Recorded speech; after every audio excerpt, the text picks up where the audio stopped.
that in 1918, Edward had fallen as deeply in love with Freda Dudley Ward as any man could fall.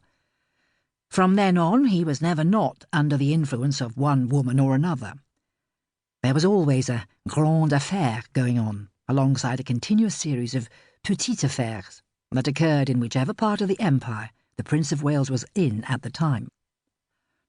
Lascelles emphasised that Wallis was no isolated phenomenon, but just the current woman in an arithmetical progression which had been going on for nearly 20 years. Wallis Simpson, in her memoir, admitted that it was timing as much as the depth of Edward's feelings for her that led to the abdication.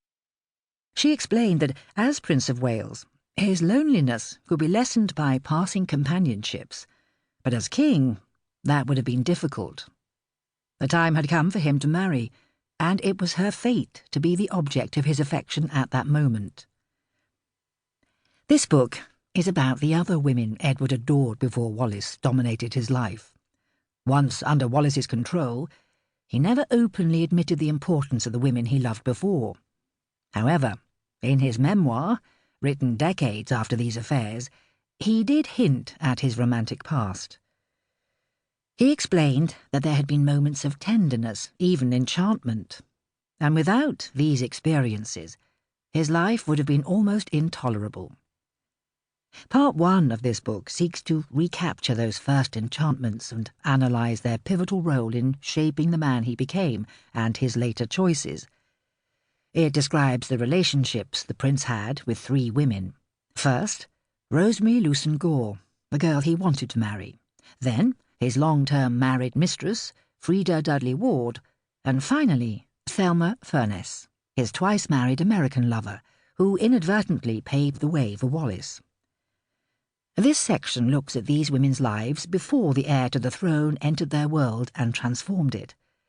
It then charts the course of their romance up to the point where the prince moved on to his next relationship. Rosemary would have been the ideal bride. The daughter of a duke, she was not only well-connected, but also the perfect princess for the post-war era. She had served as a nurse in her mother's hospital in France throughout the war, and shared the prince's compassion and respect for the soldiers who had sacrificed so much. She also had a strong personality, which could have steered the often willful and weak prince in the right direction. Edward had found the perfect partner, but his parents opposed the match.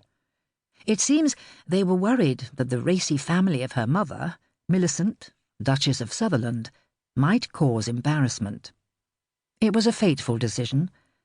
The prince would never seriously court a single woman again. His next love was Freda Dudley Ward. In many ways, she was the prince's match, both physically and emotionally. They were both petite, fashionable and modern. But beneath her feminine exterior was a strong character. She had the wisdom to guide her lover in the right direction and make him a better person. However, Freda was married and, unlike Mrs. Simpson, she knew that she would never marry the prince. Edward was obsessively in love with Mrs. Dudley Ward for 16 years. His biographer, Francis Donaldson, claimed Freda might have been with him forever if she had wished to dominate him as much as Wallis wanted to. Research for this book supports this view. It reveals how intense the prince's love for Mrs. Simpson's predecessor was. In his letters, he portrayed his affair with Freda as a love affair on an epic scale. Reading the hundreds of letters he wrote to Mrs. Dudley Ward for more than a decade, it is clear that no man could have been more besotted. They challenge the legend that Wallis Simpson was the only great love of Edward's life. Even Wallis, in her memoir, admitted that Freda was his first true love. Evidence suggests that he asked Freda to marry him, but, unlike Mrs. Simpson, she firmly refused. One of the reasons that the idea of the legendary love affair grew up around the prince's relationship with Mrs. Simpson was because the public was largely unaware of the heir to the throne's romance with Mrs. Dudley Ward. Freda was discreet and, although their affair was known about in society circles, it did not appear in the press. This book explores in detail the complicated relationship that developed between